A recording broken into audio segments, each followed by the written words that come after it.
Assalamualaikum warahmatullahi wabarakatuh. Jumpa kembali pada mata pelajaran fisika kelas 12. Pada pertemuan kali ini kita masih membahas tentang listrik dinamis, yaitu kita akan bahas mengenai hukum 1 Kirchhoff. Ya, kita mulai. Hukum 1 Kirchhoff. Misal seperti ini, kita mempunyai rangkaian di mana rangkaian listrik tersebut memiliki 2 buah lampu. Ketika rangkaiannya tertutup, maka ada arus yang mengalir pada lampu ke-1 maupun lampu ke-2. Berapakah kuat arus yang mengalir pada lampu ke-1 dan lampu ke-2? Ternyata ketika kita amati pada ampermeter, pada lampu ke-1 dan lampu ke-2 itu menunjukkan angka yang sama. Hal ini berarti pada rangkaian seri atau tidak bercabang, kuat arus listrik di mana-mana dia sama. Dan di lampu ke-1 segitu, di lampu ke-2 juga segitu. Jadi sama untuk rangkaian listrik yang tidak bercabang alias seri.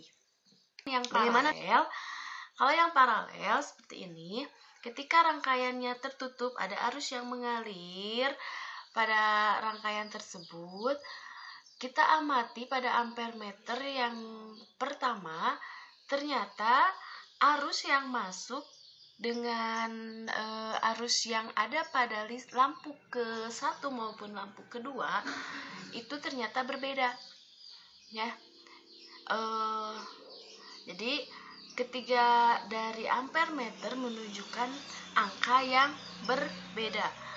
Jadi pada rangkaian bercabang atau paralel, jumlah kuat arus listrik yang masuk pada titik cabang sama dengan jumlah kuat arus yang keluar dari titik cabang. Jadi sigma I masuk sama dengan sigma I keluar. Bisa diulangi.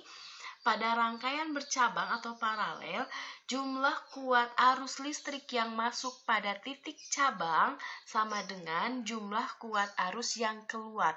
Jadi di sini kalau dia masuknya 4, berarti yang keluar juga harus 4. Namun di sini terdiri dari 2 cabang, yang satu 2, yang satunya lagi 2, atau boleh berbeda tergantung dari hambatan masing-masing lampu tersebut. Jadi sigma I masuk harus sama dengan sigma I. Contoh, pada rangkaian di bawah ini tentukan nilai I1, I2, dan I3. Coba kita amati pada gambar. Yang masuk I sama dengan 40 ampere. Ketika pada titik cabang P, dia bercabang 3 cabang, yaitu 10 ampere, 1 dan 25 ampere. Jadi untuk mengetahui I1 kita amati pada titik cabang P. Pada titik cabang P yang masuk itu adalah I, yang keluar adalah 10 ampere I1 dan 25 ampere. Maka dari itu kita hitung 40 ampere sama dengan 10 ampere ditambah I1 ditambah 25 ampere. Berarti 40 ampere sama dengan 10 tambah 25, 35 tambah I1. Berarti I1 sama dengan 40 dikurangi 35. Jadi I1 itu adalah 5. Jadi ketika kita jumlahkan 10 tambah 5 tambah 25 itu adalah 40. Dan terbukti I masuk sama dengan I yang keluar. Masuknya 40, yang keluarnya juga 40. Nah, ketika kita mau mencari I2, kita amati titik cabang Q. Berarti coba amati titik Q. Q ada arus yang masuk yaitu dari 10 ampere dan I1, di mana I1 yang tadi itu adalah 5 ampere. Berapakah I2? Berarti kalau yang masuk 10 tambah 5, berarti I2 itu adalah 15. Ya. Seterusnya kita akan cari I3. Kalau I3 berarti kita cari dari titik cabang S. Titik cabang S, arus yang masuk menuju titik cabang S yaitu dari I2 dan 25 ampere yang bawah. Ya, 25 ampere. Berarti I2 tadi 15, 25 berarti 40. Sehingga yang masuk 40, I3 juga, yang keluar juga harus 40. Maka dari itu I1 adalah 5 ampere, I2 adalah 15 ampere, dan I3 adalah 40 ampere. Itu contoh soal aplikasi dari hukum 1 Kirchhoff. Selanjutnya, materi sebelumnya kita sudah membahas mengenai susunan seri dan paralel pada sebuah hambatan. Namun alangkah baiknya Ibu ulas kembali, karena pada pertemuan kali ini kita akan membahas soal tentang seri paralel dari sebuah hambatan. Ya, untuk seri dia tidak bercabang.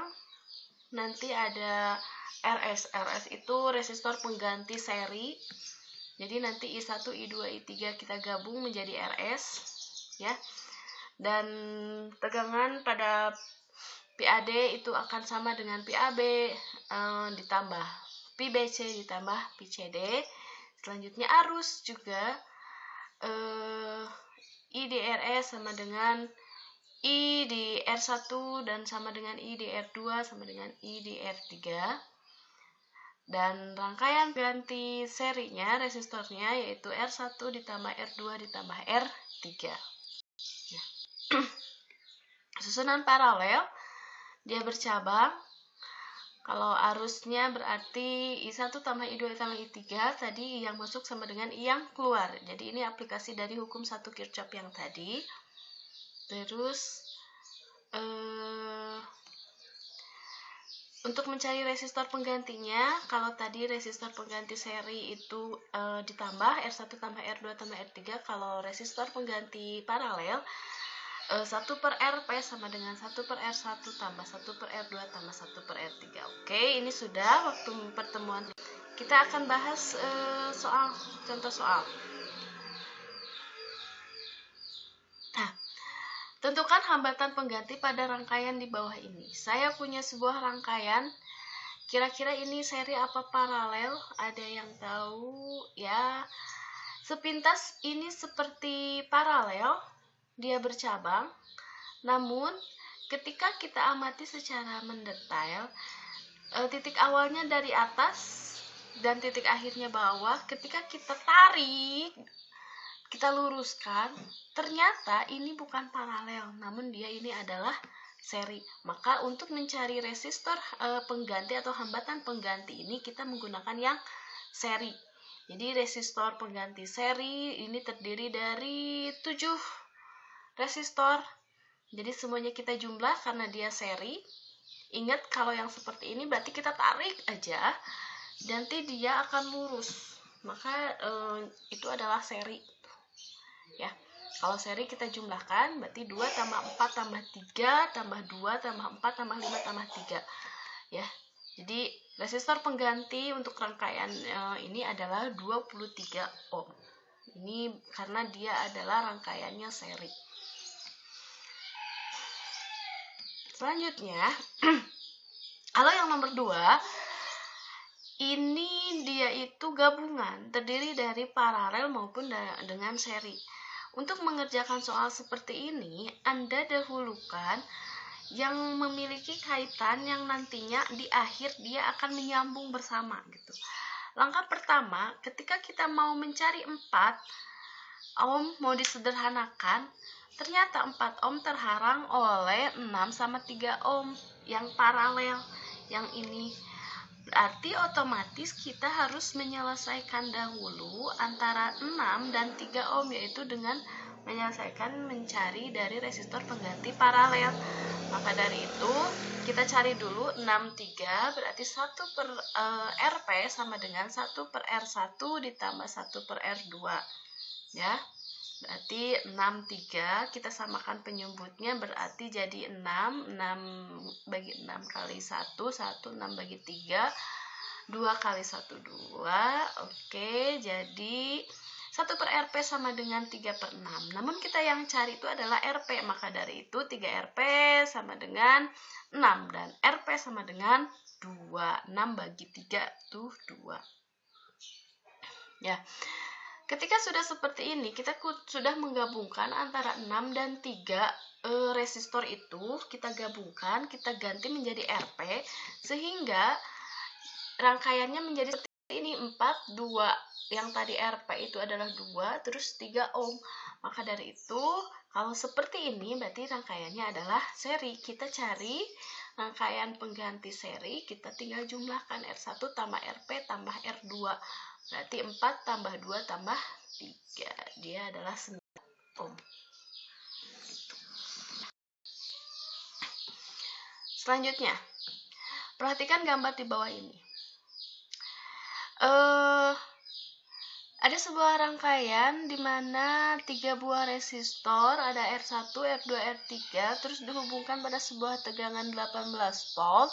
Nanti dia ada arus yang mengalir, yaitu I, yang masuk pada resistor ketiga, kemudian ada arus yang mengalir pada resistor ke-1 yaitu I1, arus yang mengalir pada resistor kedua itu I2. Di mana resistor ke-1 6 ohm, resistor kedua 3 ohm, resistor ketiga adalah 4 ohm. Ya, pertanyaannya, tentukan kuat arus total. Yang kedua, kuat arus pada I1, I2, dan yang ketiga, tegangan AB dan tegangan pada BC. Oke, selanjutnya. Langkah pertama, kita selesaikan, berhubung di sini ada 3 buah resistor, berarti kita selesaikan dulu antara resistor ke-1 dengan resistor kedua, ya dia paralel. Maka dari itu kita hitung sama seperti tadi 63, ternyata berarti dia hasilnya adalah 2. Selanjutnya, setelah resistor yang 1 dan 2 digabung, berarti terdiri dari resistor 3 dan resistor paralel. Dia berarti seri. Maka dari itu kita cari 4 ditambah 2 itu adalah 6 ohm. Jadi totalnya resistor pengganti untuk rangkaian tersebut adalah 6 ohm. Ya, kita akan jawab kuat arus total. Kuat arus total di sini tegangannya dia dihubungkan pada sebuah tegangan 18 volt.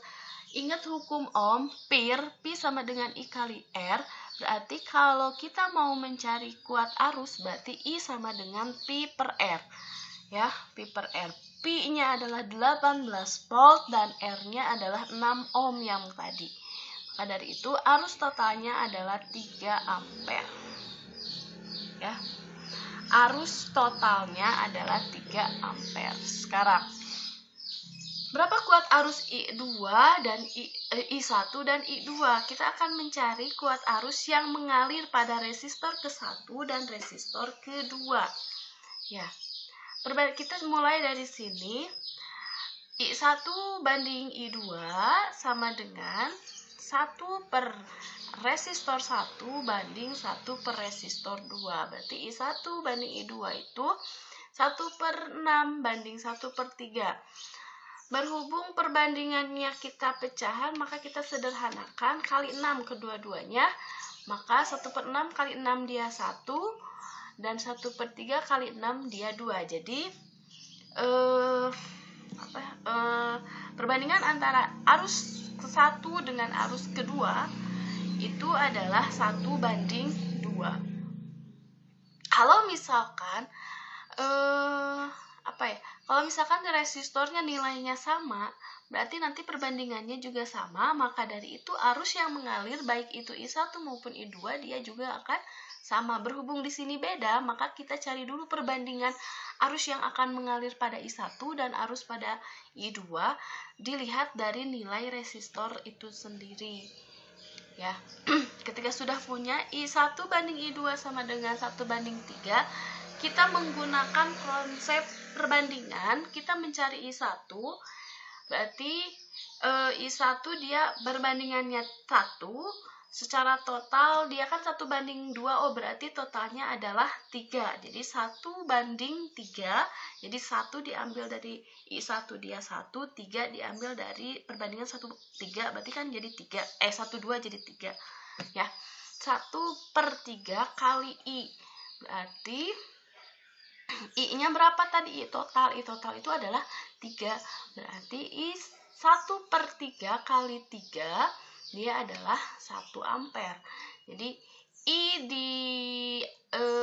yang melewati resistor ke-1 adalah 1 ampere. Secara sepintas, ketika arus yang masuknya 3 dan yang di I1 adalah 1, maka dari itu kita bisa langsung menebaknya, kita bisa langsung menghitungnya. Kalau I2 berarti adalah 2. Masuk 3, berarti yang keluar baru 1, yang satunya lagi berarti dia bakal 2. Namun bisa kita hitung secara yang tadi, kita misalkan nyari I2, berarti 2 banding 2/3 kali I, berarti 2/3 kali 3, berarti dia hasilnya adalah 2. Betul kan? Yang masuk 3 ampere, yang keluar juga harus 3 ampere. I1 1 dan I2 adalah 2 ampere. Ya. Selanjutnya, kita akan mencari tegangan di antara titik AB dan tegangan di antara titik BC. Oke. Ya. PAB sama dengan, ingat P itu adalah I kali R, PIR, berarti PAB sama dengan 3. Arus yang masuk itu ke situ adalah 3, resistornya bernilai 4, berarti PAB adalah 12 ampere. Ya. Untuk PBC, misalkan kita mencari dari arah atas, berarti I1 sama dengan PBC sama dengan I1 kali R1 kalau kita melewati jalur atas. Berarti I1-nya adalah 1, R1-nya adalah 6. Maka dari itu PBC dengan menggunakan jalur atas itu 6. Otomatis PBC juga kalau melewati jalur bawah dia harus 6. Kita buktikan apakah dia 6. Berarti PBC jalur bawah I2 kali R2, berarti 2 kali 3, yes. Ternyata dia benar, itu adalah 6 volt ya. Gimana? Demikian tadi penjelasan soal-soal, kita bahas soal-soal mulai dari hukum 1 Kirchhoff dan pengaplikasian hukum Ohm, hukum Kirchhoff pada rangkaian seri maupun paralel.